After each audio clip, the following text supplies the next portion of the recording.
Welcome to study वाला। प्यारे साथियों, मैं आज आपके लेकर आया हूँ एग्ज़ाम के पॉइंट ऑफ व्यू से एक इम्पोर्टेंट चैप्टर तत्वों के वर्गीकरण के। ये काफ़ी इम्पोर्टेंट चैप्टर है। इसके कुछ महत्वपूर्ण क्वेश्चन जो परीक्षा के पॉइंट ऑफ व्यू से काफ़ी महत्वपूर्ण है और सारे क्वेश्चन एग्ज़ाम के अंदर आए हुए हैं। देखिए, एक क्वेश्चन काफ़ी इम्पोर्टेंट है। प्रत्येक क्वेश्चन को काफ़ी अच्छे तरह से तैयार करके जाइए। आपको यहाँ से एग्ज़ाम के अंदर 1 या 2 क्वेश्चन मिलेगा। तो आइए बिना देर के वीडियो को स्टार्ट करते हैं। देखिए, पहला क्वेश्चन क्या कहता है, आधुनिक आवर्त सारणी के वर्गीकरण का आधार है। जो आधुनिक आवर्त सारणी है उसके वर्गीकरण का आधार क्या है? परमाणु क्रमांक। क्या है? परमाणु क्रमांक। जो आधुनिक आवर्त सारणी है, कौन सी आधुनिक आवर्त सारणी, उसके वर्गीकरण का आधार क्या है? परमाणु क्रमांक। और जो मूल आवर्त सारणी थी, इसकी मूल आवर्त सारणी, उसका जो वर्गीकरण का आधार क्या था? वर्गीकरण का आधार क्या था? परमाणु भार था। लेकिन जो आधुनिक आवर्त सारणी है उसके वर्गीकरण का आधार परमाणु क्रमांक है। आइए क्वेश्चन नंबर 2 की तरफ चलते हैं। देखिए, क्वेश्चन नंबर 2 क्या कहता है, विकर्ण संबंध के तत्व हैं। कौन से? विकर्ण संबंध के तत्व। तो विकर्ण संबंध के तत्व कौन कौन से हैं? लिथियम तथा मैग्नीशियम। देखिए, विकर्ण संबंध क्या होता है, जो द्वितीय आवर्त के, इसके द्वितीय आवर्त के जो कुछ तत्व होते हैं वो तृतीय आवर्त के कुछ संबंधों से, कुछ तत्वों से विकर्ण संबंध दर्शाते हैं। जैसे लिथियम का विकर्ण किससे है? मैग्नीशियम से। काफ़ी इंपॉर्टेंट क्वेश्चन है। इस क्वेश्चन को एग्जाम के अंदर अच्छी तरीके से तैयार करके जाइए। काफ़ी इंपॉर्टेंट क्वेश्चन है। आइए क्वेश्चन नंबर 3 की तरफ चलते हैं। देखिए, क्वेश्चन नंबर 3 क्या है, निम्नलिखित में से क्षार्य धातु है। इसमें निम्नलिखित में से क्षार्य धातु है। तो निम्नलिखित में से क्षार्य धातु कौन सी है? Na यानी कि सोडियम। सोडियम क्या है? क्षार्य धातु है। सोडियम क्या है? क्षार्य धातु है। क्योंकि प्रथम वर्ग के जो तत्व होते हैं, किसके? प्रथम वर्ग के तत्व। किसके? प्रथम वर्ग के। जो प्रथम वर्ग के तत्व क्या कहते हैं? क्षार्य धातु कहते हैं। कौन कौन से?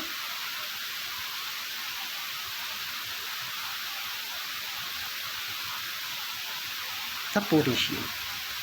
काफ़ी इंपॉर्टेंट क्वेश्चन है ये। ओके, आइए क्वेश्चन नंबर 4 की तरफ चलते हैं। देखिए, क्वेश्चन नंबर 4 क्या है, मुद्रा धातु है कि मुद्रा धातु कौन कौन सी है? AgOCO। क्योंकि इनका प्रयोग क्यों किया जाता है? कायम किया जाता है मुद्रा बनाने में। इनका प्रयोग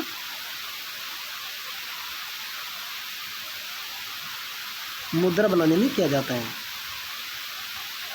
आइए क्वेश्चन नंबर 5 की तरफ चलते हैं। देखिए, आवर्त सारणी के आवर्त में, आवर्त सारणी के जो आवर्त होता है उसे बाएं से दाएं जाने पर परमाणु त्रिज्या, आवर्त सारणी के आवर्त में बाएं से दाएं जाने पर परमाणु त्रिज्या क्या होती है? घटती है। जैसे जैसे परमाणु क्रमांक बढ़ता है वैसे वैसे त्रिज्या, परमाणु त्रिज्या क्या होती है? घटती है। परमाणु क्रमांक बढ़ता है लेकिन परमाणु त्रिज्या घटती है। काफ़ी इंपॉर्टेंट क्वेश्चन है। आवर्त सारणी के आवर्त में बाएं से दाएं जाने पर, देखिए लेफ्ट टू राइट जाने पर परमाणु त्रिज्या घटती है। देखिए, मेंडलीव की आवर्त सारणी में कितने वर्ग तथा कितनी श्रेणियां हैं? काफ़ी इंपॉर्टेंट क्वेश्चन है। मेंडलीव की जो आवर्त सारणी है उसमें कितने आवर्त तथा कितनी श्रेणियां? कितनी? 8 आवर्त तथा 7 श्रेणियां। कितने? 8 आवर्त तथा 7 श्रेणियां होती हैं। देखिए, जो आवर्त क्या होते हैं, ये ऊर्ध्वाधर, इनके ऊर्ध्वाधर होते हैं, या ऊर्ध्वाधर। और श्रेणी क्या होती है? ऊर्ध्वाधर। कौन होते हैं? आवर्त।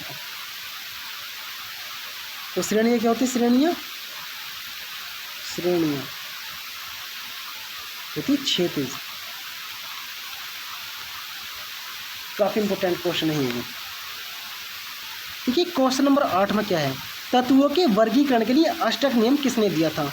तो तत्वों के वर्गीकरण के लिए जो अष्टक नियम दिया था, किसने दिए थे? न्यूलैंड ने तत्वों के वर्गीकरण के लिए अष्टक नियम दिया था। देखिए, डाबेराइनर ने क्या दिया था? ये त्रिक नियम दिया था। क्या? त्रिक नियम दिया था। किसने? डाबेराइनर ने। तो डाबेराइनर का त्रिक नियम था, क्या था? ठीक है, डाबेराइनर ने क्या किया त्रिक नियम में? डाबेराइनर ने समान गुण वाले 3 तत्वों के समूह बनाए। कितने? 3 तथा यह सिद्ध किया कि यदि समान गुण वाले 3 तत्वों को उनके बढ़ते हुए परमाणु भार के क्रम में रखा जाए तो बीच वाले तत्व का परमाणु भार पहले तथा तीसरे तत्व के परमाणु भार के औसत के इक्वल होगा। वो किस तरीके से होगा? देखिए जैसे तत्व हैं ये कौन से तत्व हैं? जैसे लिथियम हुआ और तुम्हारा सोडियम हुआ और तुम्हारा पोटेशियम हुआ, ठीक है। तो लिथियम का जो परमाणु भार कितना है? 7। कितना? 7। और पोटेशियम क्या कितना है? 39। और सोडियम में कितना है? 23। अब देखिए इन दोनों का औसत किनका? इन दोनों का औसत कितना बैठ रहा है? 39 प्लस के 7, संख्या कितनी है? 2, तो बराबर 46/2, 23। तो 23 का कौन? N, ठीक है। तो डाबेराइनर क्या है? त्रिक नियम है। क्या है? त्रिक नियम। न्यूलैंड का जो अष्टक नियम है, तो न्यूलैंड का अष्टक नियम क्या है? न्यूलैंड ने 1863 ईस्वी में न्यूलैंड जो एक वैज्ञानिक थे, उन्होंने परमाणु भारों के बढ़ते हुए क्रम में व्यवस्थित किया। तो प्रत्येक जो 8वां तत्व के गुण थे वो पहले तत्व के गुण से समानता प्रदर्शित करते हैं। जो प्रत्येक जो 8वां तत्व के गुण है वो पहले तत्व के गुणों से समानता रखते हैं। ये क्या है? न्यूलैंड का अष्टक नियम है। क्योंकि न्यूलैंड के अष्टक नियम से एग्जाम के अंदर कई बार क्वेश्चन देखने को मिले हैं।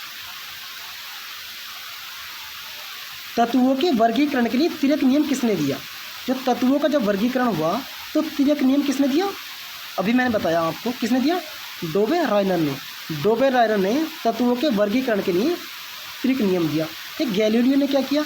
गैलीलियो ने दूरबीन का दूरबीन का आविष्कार किया। किसने? गैलीलियो ने। और चैडविक ने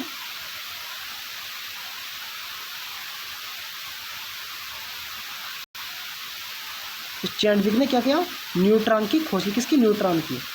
न्यूट्रॉन पर कैसा चार्ज होता है? उदासीन। कैसा? उदासीन। देखिए एक क्वेश्चन काफ़ी इंपॉर्टेंट है ये। किस ग्रुप के तत्वों को क्षारीय धातु कहा जाता है? वह किस ग्रुप के तत्व होते हैं जिनको क्षारीय धातु कहा जाता है? किसे कहा जाता है?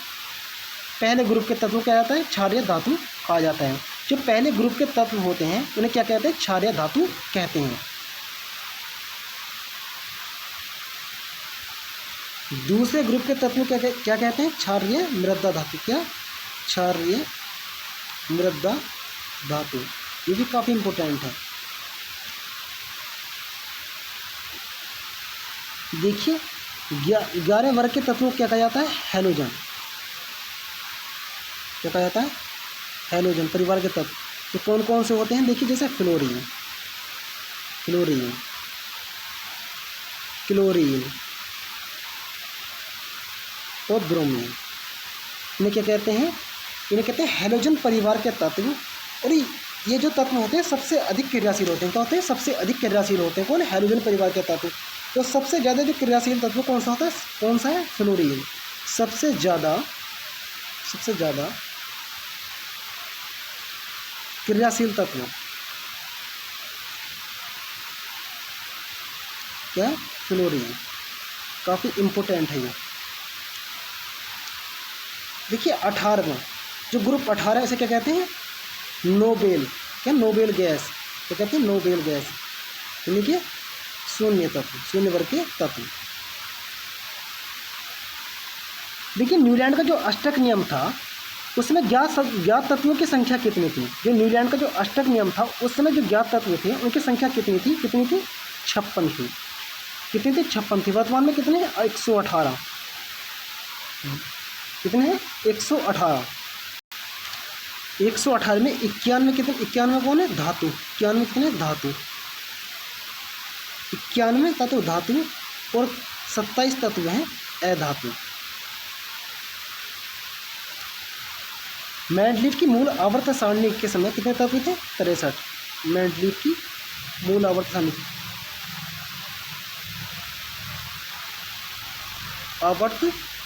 के समय ज्ञात तत्व कितने थे? 63। आइए क्वेश्चन नंबर 13 की तरफ चलते हैं।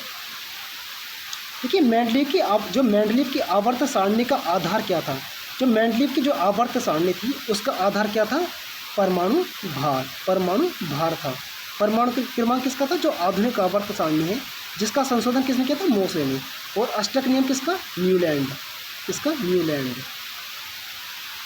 त्रिक नियम डोबेराइनर।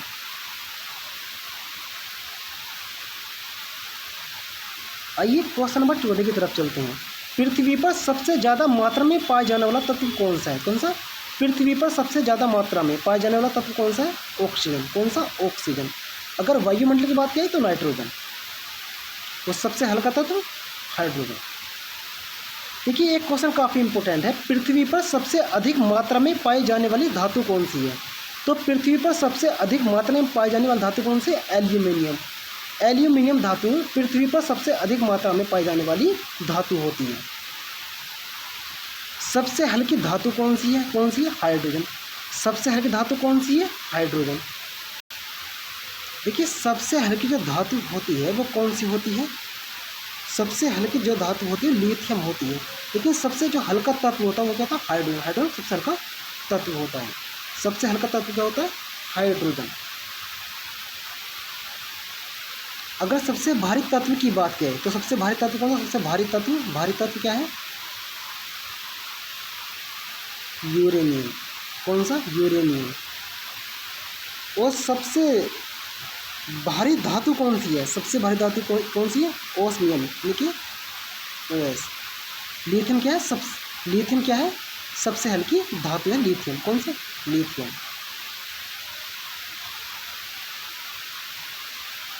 कि प्रोटॉन पर चार्ज होता है तो प्रोटॉन पर चार्ज कैसा होता है? पॉजिटिव होता है। प्रोटॉन पर चार्ज कैसा होता है? पॉजिटिव चार्ज होता है, धनात्मक। प्रोटॉन पर चार्ज होता है धनात्मक और इलेक्ट्रॉन पर ऋणात्मक। कौन सा? ऋणात्मक। और न्यूट्रॉन पर उदासीन। न्यूट्रॉन पर कोई चार्ज नहीं होता। देखिए प्रोटॉन की खोज किसने की थी? रदरफोर्ड ने। किसने? रदरफोर्ड ने। इलेक्ट्रॉन की थॉमसन ने। और न्यूट्रॉन की चैडविक ने।